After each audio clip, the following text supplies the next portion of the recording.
ಅಡಿಕೆ ಗಿಡ ಜೀವನನೇ ನೀವು ನಂಬಿ ಜೀವನ ಮಾಡ್ತಾ ಇದ್ದೀರಾ, ಏರ್ಪೋರ್ಟ್ ಬರ್ತಾ ಇದೆ, ಇದ್ರ ಬಗ್ಗೆ ಹೇಳಿ ಸರ್. ನಮ್ಮದು ಮೋಟ್ಕಾನಹಳ್ಳಿ, ಸೋಲೂರು ಹೋಬಳಿ, ಮಾಡಿ ತಾಲೂಕು, ರಾಮನಗರ ಜಿಲ್ಲೆ. ನಾವು ಸುಮಾರು ನಮ್ಮ ತಾತ ಮುತ್ತಾತಂದಿರಿಂದ ಕಾಲಕ್ಕೂ ನಾವು ರೈತರು ಮಕ್ಕಳಾಗಿ ನಾವು ಜೀವನ ಮಾಡ್ತಾ ಇದ್ದೀವಿ. ಸುಮಾರು ಏನೂ ಇಲ್ಲ ಅಂದ್ರೂ 2.5 ಲಕ್ಷ ಜನ ರೈತರು ಭೂಮಿ, 2.5 ಲಕ್ಷ ರೈತರು ಜನ ಭೂಮಿಗಳು ಸ್ವಾಧೀನಕ್ಕೆ ತಗೊಂಡ್ರೆ ರೈತರುಗಳು ಇಲ್ಲಿ ಏನು ಮಾಡ್ತಾರೆ ಇಲ್ಲಿ? ಇವಾಗ ನಮ್ಮ ಬೆಂಗಳೂರಿಗೆ ಇಲ್ಲಿ ರೈತರುಗಳು ಪ್ರತಿಯೊಂದು ಒಂದು ಹುಳ್ಳಿಕಾಯಿ ಆಗ್ಬೋದು, ಹಾಗಲಕಾಯಿ ಆಗ್ಬೋದು, ಬೆಂಡೆಕಾಯಿ ಆಗ್ಬೋದು, ಪ್ರತಿಯೊಂದು ಬೆಳೆನೂ ನಾವು ಬೆಂಗಳೂರಿಗೆ ನಾವು ಮಾರಾಟ ಮಾಡ್ತಾ ಇದ್ದೀವಿ. ಇಲ್ಲಿ ನೀವು ಏರ್ಪೋರ್ಟ್ ಮಾಡಿಬಿಟ್ರೆ ಬೆಂಗಳೂರು ಜನಕ್ಕೆ ಎಷ್ಟು ತೊಂದರೆ ಆಗ್ಬೋದು. ಈಗ ನೀವೇ ಯೋಚನೆ ಮಾಡಿ, ಇವಾಗ ರೈತರು ನೀವು ಬಂತೀರಾ, ಏರ್ಪೋರ್ಟ್ ಮಾಡಿಬಿಡ್ತೀರಾ, ರೈತರು ಮುಂದೊಂದು ಅವರು ಜೀವನ ಕಟ್ಕೊಬೇಕಾದ್ರೆ ಕಾರಣ ಏನು? ಮುಂದೆ ಅವರು ಜೀವನ ಕಟ್ಕೊಬೇಕು, ಎಲ್ಲೋ ಹೋಗಿ ಜೀವನ ಕಟ್ಕೊಳೋದು ಭಾರಿ ಕಷ್ಟ ಅದೇ. ನೀವು ಮಾಡಿ, ಏರ್ಪೋರ್ಟ್ ಮಾಡಬೇಡಿ ಅಂತ ಯಾರು ಹೇಳಕ್ಕೆ ಬರಲ್ಲ. ಮಾಡ್ಕೊಳ್ಳಿ, ಎಲ್ಲ ನಾವು ಬೇರೆ ಕಡೆ ಹೋಗಿ ನಿಮಗೆ ವಿಶಾಲವಾದಂಥ ಜಾಗದಲ್ಲಿ ಮಾಡ್ಕೊಳ್ಳಿ. ಈ ರೈತರು ಭೂಮಿಗಳು ತಾತ ಮುತ್ತಾತನ ಕಾಲದಿಂದ ನಾವು ರೈತರು ಭೂಮಿಗಳು ಆಗಿ ಇಲ್ಲಿ ನಾವು ಜೀವನ ಮಾಡ್ಕೊಂಬಂದು ಹೋಗಿ ಪಂಜರು ಭೂಮಿ ಮಸ್ತಾಗದೆ ಹೋಗಿ ಮಾಡ್ಕೊಳ್ಳಿ. ಆ ಕಡೆ ಈ ತೋಟ ಕುಡಿಕೆ ಮನೆ ಮಠ ಎಲ್ಲ ಬಿಟ್ಬಿಟ್ಟು ನಾವಿಲ್ಲಿ ಹೋಗೋಣ, ದೇಶಾಂತರ ಹೋಗೋಣ? ಕೇಂದ್ರ ಸರ್ಕಾರಕ್ಕೂ ಹೇಳೋದು ಅಷ್ಟೇ, ರಾಜ್ಯ ಸರ್ಕಾರಕ್ಕೂ ಹೇಳೋದು ಅಷ್ಟೇ. ಹೋಗಿ ಪಂಜರು ಭೂಮಿ ಮಸ್ತಾಗದೆ ಆ ಕಡೆಗೆ ಹೋಗಿ ಮಾಡ್ಕೊಳ್ಳಿ. ಏರ್ಪೋರ್ಟ್ ಅಲ್ಲದ್ರೆ ಬೇಕಾದ್ರೆ ಯಾವ್ದಾರ ಇನ್ನೊಂದು ಕಟ್ಕೊಳ್ಳಿ ಬೇಕಾದ್ರೆ ನೀವು. ಇಲ್ಲಿ ರೈತರು ಭೂಮಿ ನೀವು ತಗೊಂಡು ರೈತರುಗಳಿಗೆ ಯಾಕೆ ಕೊಲೆ ಕೊಡ್ತಾ ಇದ್ದೀರಾ? ರೈತರುಗಳಿಗೆ ಇಷ್ಟ ಕುಡಿಯಂಗೆ ಮಾಡ್ತೀರಾ? ನೀವು ಕೊಡ್ತೀರಾ? ಒಂದು ಎಕರೆಗೆ ಇಷ್ಟು ಅಂತ ಪರ್ಸೆಂಟೇಜ್ ಕೊಡ್ತೀರಾ. ಸರ್ಕಾರ ನೀವು ಅಕ್ವೈರ್ ಮಾಡ್ಕೊಂಡ್ರು ರೈತರಿಗೆ ಇಷ್ಟು ಅಂತ ಕೊಡ್ತೀರಾ. ಕೊಡಲ್ಲ ಅಂತಲ್ಲ, ಸರ್ಕಾರದಿಂದ ಏನೋ ಅನುದಾನ ಕೊಡ್ತೀರಾ. ಎಕರೆಗೆ ಇಷ್ಟು ಅಂತ ಮಾಡ್ತೀರಾ, ಏನೋ ಒಂದು ಮಾಡ್ತೀರಾ. ಅವ್ರು ರೈತರು ಏನು ಮಾಡ್ತಾರೆ? ಇರೋದನ್ನ ಅದನ್ನು ಪಾಪ ಅವರೆಲ್ಲೂ ಹೋಗಕ್ಕಾಗದೆ, ಏನು ಮಾಡೋಕ್ಕಾಗದೆ, ಅದು ಅನನುಕೂಲ ಆಗಿ ಅವ್ರ ಮಕ್ಕಳು ಮರಿಗೆ ತೊಂದರೆ ಆಯ್ತದೆ. ಏನಿಲ್ಲ, ಮರಿಗಳು ಶೋಕಿ ಮಾಡ್ತಾರೆ. ಇದು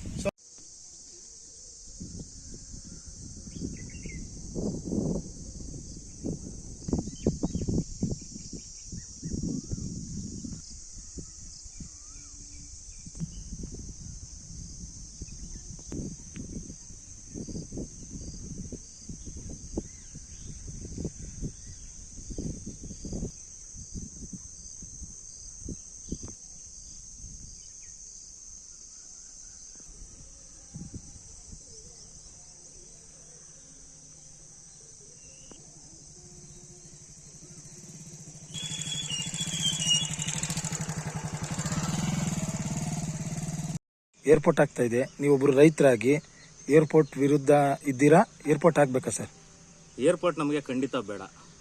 ಯಾಕೆ ಅಂತಂದರೆ ನಮ್ಮ ಸೋಲೂರು ಹೋಬಳಿ ಗ್ರಾಮದ ವಿಚಾರದಲ್ಲಿ ಈ ಕಡೆ ಬಂದರೆ ಸುಮಾರು ಒಂದು 30-32 ಹಳ್ಳಿಗಳು ಸಂಪೂರ್ಣವಾಗಿ ಏರ್ಪೋರ್ಟ್ಗೆ ಸೇರ್ಕೊಳ್ಳುತ್ತೆ. ಆದ್ದರಿಂದ ರೈತರದು ಹಳ್ಳಿಲಿರ್ತಕ್ಕಂಥ ರೈತರ ಜೀವನ ಒಂಥರ ಯಾವುದಕ್ಕೂ ಬೇಡದೇ ಇರತಕ್ಕಂಥ ದುಸ್ಥಿತಿ ಜೀವನ ಆಗ್ಬಿಡುತ್ತೆ. ಯಾಕೆಂದರೆ ಬೆಂಗಳೂರಲ್ಲಿ ಸಾಹುಕಾರರುಗಳು ಅವ್ರು ಶೋಕಿ ಮಾಡಿ ಅವರೇನೋ ಬಿಸ್ನೆಸ್ ಮಾಡೋಕ್ಕೆ, ಅವರು ವಿಮಾನದಲ್ಲಿ ಹಾರಾಟ ಮಾಡೋಕ್ಕೋಸ್ಕರ ರೈತರನ್ನ ಹಾಳು ಮಾಡ್ತಾ ಇದ್ದಾರೆ. ಈ ರೈತರುಗಳು, ನಾವು ದುಡಿದು ನಾವು ಜೀವನ ಸಾಗಿಸ್ಲಿಲ್ಲ ಅಂದರೆ, ರೈತರು ನಾವು ಬೆಳೆದಿರೋ ಬೆಳೆಗಳನ್ನ ನಾವು ಮಾರಲಿಲ್ಲ ಅಂದರೆ ಸಾಹುಕಾರರುಗಳು ಏನು ತಿಂತಾರೆ? ಬೆಂಗಳೂರಲ್ಲಿ ಇರ್ತಕ್ಕಂಥ ಜನಗಳು ಅವರು ಮಾಡ್ತಾರೆ, ಅವರು ಉದ್ಯೋಗ ಮಾಡ್ತಾರೆ, ಅವರು ಟ್ಯಾಕ್ಸ್ ಕಟ್ತಾರೆ, ಪ್ರತಿಯೊಂದು ಮಾಡ್ತಾರೆ. ಆದರೆ ಏನೇ ಮಾಡಬೇಕಾದ್ರೂ ರೈತರುಗಳಿಗೆ ಒಂದು ಒಳ್ಳೆ ಕೆಲಸ ಮಾಡಬೇಕು. ಇದೇ ಜಾಗ ಬೇಕು, ಈ ಕಡೆನೇ ಭಾಗ ಬೇಕು ಅಂತಂದರೆ ತುಂಬ ಕಷ್ಟ ಆಗುತ್ತೆ. ಇಲ್ಲಿ ಹುಟ್ಟಿ ಇಲ್ಲಿ ಬೆಳೆದು ಸುಮಾರು ವರ್ಷಗಳ ಕಾಲ ನಾವು ಇಲ್ಲಿ ಜೀವನ ಸಾಗಿಸ್ಕೊಂಡು ಬಂದಿದ್ದೀವಿ. ಅಂತ ಇದಕ್ಕೆ ಇವತ್ತಿನ ದಿವಸ ಹಳ್ಳಿಗಳನ್ನ ನಿರ್ನಾಮ ಮಾಡಿ ಇವರು ಏರ್ಪೋರ್ಟ್ ಮಾಡ್ಕೊಂಡು ಇದು ಮಾಡೋದು ನಮಗೆ ಖಂಡಿತ ಬೇಡ. ಯಾಕೆಂದರೆ ನಾವು ಇವತ್ತು 4,500 ಆಗಿದೆ ಒಂದು ಮೂಟೆ ರಾಗಿ. ರೈತರು ರಾಜ್ಯದ ಬೆಲೆ 4,500 ರೂಪಾಯಿ. ಹೀಗೆ ಹೋದರೆ ಮುಂದಕ್ಕೆ ಎಷ್ಟಾಗುತ್ತೆ? ಬೆಳೆಯೋರು ಯಾರಿದ್ದಾರೆ?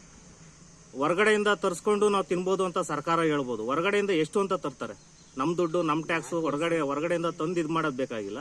ಅದರಿಂದ ನಮ್ಮದಲ್ಲಿ ಈ ಭಾಗದಲ್ಲಿ ಹಳ್ಳಿಗಳು ಯಾವುದೇ ಕಾರಣಕ್ಕೂ ನಮಗೆ ಏರ್ಪೋರ್ಟ್ ಆಗೋದಕ್ಕೆ ನಾವು ಬಿಡಲ್ಲ. ನಮ್ಮ ಹಳ್ಳಿಗಳನ್ನ ನಾವು ಉಳಿಸ್ಕೋತೀವಿ, ನಮ್ಮ ಭೂಮಿನ ನಾವು ಉಳಿಸ್ಕೋತೀವಿ. ಶಾಸಕರು ಹೇಳಿದ್ದಾರೆ, ಯಾವುದೇ ಕಾರಣಕ್ಕೂ ನಾವು ಈ ಭೂಮಿನ ನಾವು ಏರ್ಪೋರ್ಟ್ಗೆ ಬಿಡಲ್ಲ.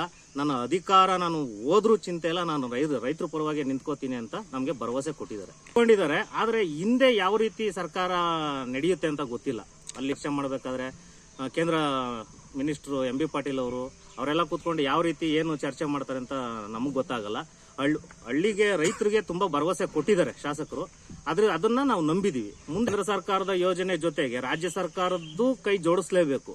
ಕೇಂದ್ರ ಸರ್ಕಾರದಿಂದ ತಗೊಂಬೋದಿಲ್ಲ ಅಂತ ಸರ್ವೆ ಮಾಡೋದು ಕೇಂದ್ರ ಸರ್ಕಾರದಿಂದ ಮಾಡಿದ್ರು ಆದರೂ ರಾಜ್ಯ ಸರ್ಕಾರದಿಂದ ಜೊತೆಲೇ ಮಾಡ್ತಾರೆ. ಏನೇ ಮಾಡಿದ್ರು ನಮಗೆ ಹಳ್ಳಿಗಳು ಉಳಿಬೇಕು, ನಮ್ಮ ರೈತರ ಜೀವನ ಅತಂತ್ರ ಆಗಬಾರ್ದು. ನಮ್ಮನ್ನ ರೈತರನ್ನ ಉಳಿಸಿ, ರೈತರನ್ನ ಬೆಳೆಸಿ. ಯಾವುದೇ ಕಾರಣಕ್ಕೂ ನೀವು ಬೇರೆ ಕಡೆ ಇದೆ, ಎಷ್ಟೋ ಎಕರೆ ಬರಡು ಭೂಮಿಗಳಿದೆ, ಆ ಕಡೆ ಹುಡುಕಿ ಅಲ್ಲಿ ಏರ್ಪೋರ್ಟ್ ಮಾಡಿ. ಬೇಡ, ನಮಗೆ ಹಳ್ಳಿ ಭಾಗದಲ್ಲಿ ನಾವು ಅನ್ನ ತಿನ್ನಬೇಕು, ನಾವು ಜೀವನ ಮಾಡಬೇಕು, ನಮ್ಮ ಮಕ್ಕಳು ಮರಿನೆಲ್ಲ ಬೆಳೆಸಬೇಕು. ಅದರಿಂದ ನಮ್ಮ ಜಮೀನನ್ನ ನಮಗೆ ಉಳಿಸ್ಕೊಡಿ. ಏನಾಗಿದ್ದೀರಿ ಸರ್ ಇಲ್ಲಿ? ನಾನು ಒಬ್ಬ ರೈತನೇ. ಮೊದಲು ಒಂದು ಕೆಲಸ ಮಾಡ್ತಾ ಇದ್ವಿ, ಅದು ಈಗ ರೈತರ ಕೆಲಸನೇ ಮಾಡ್ತಾ ಇದ್ದೀವಿ. ನಮ್ಮ ತಂದೆ ತಾತಿರೆಲ್ಲನೂ ನಾವು ಕುಟುಂಬನೇ ನಮ್ಮದು ರೈತಾಪಿ ವರ್ಗ. ಏನು ಮಾಡೋಕ್ಕಾಗಲ್ಲ. ಈ ರೀತಿ ಇವತ್ತಿನ ದಿವಸ ನಮಗೆ ಏರ್ಪೋರ್ಟು ಇಷ್ಟೊಂದು ಹಳ್ಳಿಗಳು ಹೋಗ್ತಾ ಇದೆ ಅಂತಂದರೆ ನಮಗೆ ಭಯದ ವಾತಾವರಣ ಆಗಿದೆ. Okay sir, thank you.